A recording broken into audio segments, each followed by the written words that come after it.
By the way, I also apologize for looking so tired. I probably look very knackered. That's because I am knackered. It's because we haven't slept. We have been traveling here through the night. We took, but you probably don't care about that. But I'll tell you anyway. We took a boat in.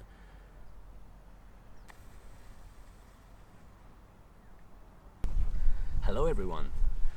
I find myself in this beautiful place. This place is called Warren Point, and it's in the Newry area in Northern Ireland. And it's sunny. It's beautiful and sunny. What is inspiration? I really don't know. I really don't have a way to define it. To define inspiration, I can sort of tell you how it works for me, how inspiration strikes for me, and when I find myself in the best of cases, inspiration strikes in a very high way, in the sense that I really find myself living in this romantic idea according to which the artist is just a receiver and inspiration strikes. Inspiration arrives from like a lightning from somewhere, and it just enlightens the artist, and it fills him or her with ideas. It's a beautiful idea which looks a little bit like this.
So it turns out that I was too tired to keep talking the other day. So as beautiful as that location was, the background was fantastic, I'm sure, with the sea.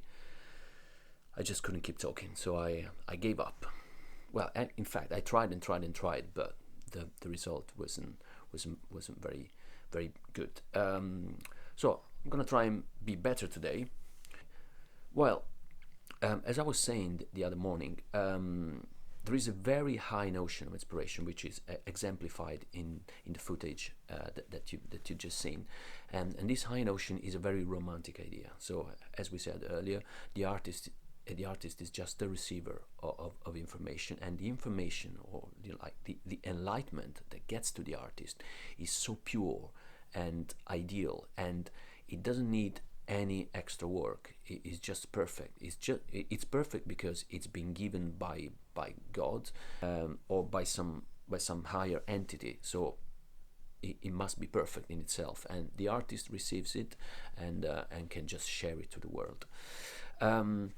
It's a great idea, but I don't think that that's the way that creation really works in the real world, or in the vast majority of cases anyway. In my case, sometimes it feels that way. It feels a bit like that. It feels that I am given that confidence of not questioning the ideas that come to me, because by nature I would be very, very prone to questioning the ideas, to start wondering whether they're strong enough, and I normally am like that. But sometimes I'm in a higher state, I think, because I know that those ideas are good, so I don't feel the urge to question them. Yeah, so sometimes it does feel that way. It feels as if we are given a gift, the gift of something like some artistic creation that is already perfect in itself, and we don't have to work on that anymore. And by the way, in many cases, even if it feels that way, you do realize that afterwards you do have to work with it anyway. So also when you are kissed by this higher notion, yeah, let's call it higher notion of inspiration, it's never perfect. What you are given is never perfect anyway. Okay, the problem with this is that I don't think that that's the way that inspiration and creation work in the vast majority of cases. In the vast majority of cases, I don't think that the artist gets like a lot, like and altogether, like a good body of ideas that the artist can transfer. I do think that it's a much more lengthy and painful process by which the artist has to become a lot more active, like very proactive in trying to it's like I've got this image of scraping the bottom of a pot, trying to get, or like gold in a gold mine, trying to get something. So yeah, this second notion is what I think happens in the vast majority of cases. So the artist has to become a lot more active in and this is not a bad thing, because who would want something that is already perfect? If it's something perfect, yes, you may be gifted with it and you may use it, but then you wouldn't feel too proud of yourself, because the actual amount of work of an effort that you have put into the thing, into the creative process, would be really, really small. So to me, that wouldn't sound very satisfying.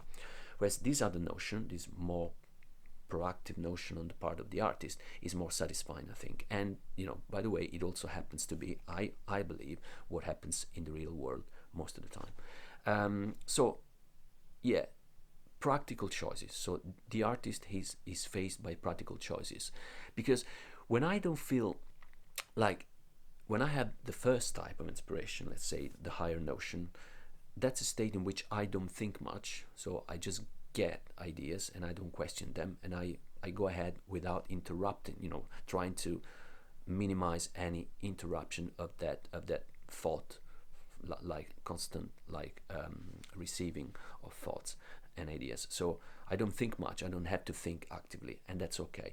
But when I don't find myself in that state, I think that the last thing that I want to do, the last thing that we should do as artists, is trying to get back into that state, because that state of mind is a gift, as we said earlier. So you either are super inspired at some point or you aren't. And if you aren't, I wouldn't go trying to become inspired. Sometimes you hear, oh, I gotta think quickly, be inspired, be creative. To me, it never works. So rather than doing that, I think it's much better to be open with ourselves and to embrace the need for undertaking active choices, practical choices. So it's much better, I think, to recognize that we have to do something ourselves to be able to write something or to be able to compose something, rather than waiting. Well, my mind at least relaxes in this process, because it doesn't feel the need anymore to be creative or to be inspired when it doesn't feel being inspired or creative. So the mind can actually rest a bit, or rather, I don't know, whatever organ that we might have in our body or in our soul that deals with creativity and inspiration. But anyway, that part can relax, because it doesn't have to. Yeah, I guess if you're given a true gift, you're given a true gift, but you don't ask for it, you don't look for it. So if you're not getting that gift, you just concentrate on something else. And what I think you should concentrate on when that's the case, and at least that's what I do, is practical choices that we can make. So that are based on our previous knowledge on the subject, on our experience, on our technique. If you're musicians, relying on technique is a great way to get something started, because that's what we're aiming at. We're aiming at getting something started, getting somewhere. Because when we get something started by hearing what we have produced, or by reading, in the case of writers, that's already going to put us in a different state of mind where inspiration might strike again. Practical choices that, in the way I see it, have the function of of narrowing the field of possibilities, because creation and art have this element of infinity of choice. Obviously, what you're going to produce, what you're going to write, is something, is like a blank page. It's in front of you, and you can fill it with anything. So that can be a very scary thought, or a very discouraging thought for artists. So what we want to do, when we don't feel inspired, we don't just get stuff for free, is like actively deciding in what way you're going to limit the field of possibilities. So that's when methodological choices come into play, and you decide, okay, I'm going to be writing, in the case of music, I'm going to be composing something in the style of blues, or in the music genre, or like classical jazz. So you start restricting your field, and you do so more and more with an active choice. Sometimes you're given that restriction already. If you've been commissioned, a piece of music, you're told what the piece of music should sound like. So that in a way helps you, because again, it limits your possibility, and therefore it limits your sense of responsibility. And so yeah, when you're not being held by inspiration at all, and you have no ideas whatsoever, what you can do is, you can actually make the choice even bigger by deciding that your next step has got nothing to do with making something that that sounds good. Like, you can take aesthetics out of the equation altogether, and decide that your next step doesn't have to sound good, doesn't have to look good. You can make it very mechanical in a way, because that's what I think. I think that a lot of beautiful songs that have been written with a very particular direction in mind. They are beautiful because the artist had made a choice early on, and that choice might have been prompted by a mistake, by some inconvenient limitation that they have. Maybe they didn't have any time left in the studio, and they had to come up with a 3-minute song by the end of the day, because that was in the contract, and they had to do it. So sometimes, again, limitation, restricting the field of possibilities, helps us. I'll give an example. I once had to write a jingle, and I didn't feel inspired at all. I didn't have any ideas coming to me. So I decided to make that process of active choice on my part super pronounced, and said, okay, I'm going to create like something like really mechanical, and I came up with this. Basically, I decided my harmonic sequence, the chords in my harmonic sequence, would entirely be minor seventh chords. Just a decision like that, and there's no reason, there's no artistic reason. It's not because I heard anything. I just, it's just the first type of chords that came to my mind. I said, okay, they will be minor 7 chords, and then I worked out that the roots of those chords would be in a certain interval relationship to each other. Again, just a mathematical equation. It had nothing to do with aesthetics. So yeah, I designed this little algorithm, and then when I had 4 chords, I just repeated the whole thing, the whole sequence, like an interval up or down. I can't remember now, but anyway, what I came up is something that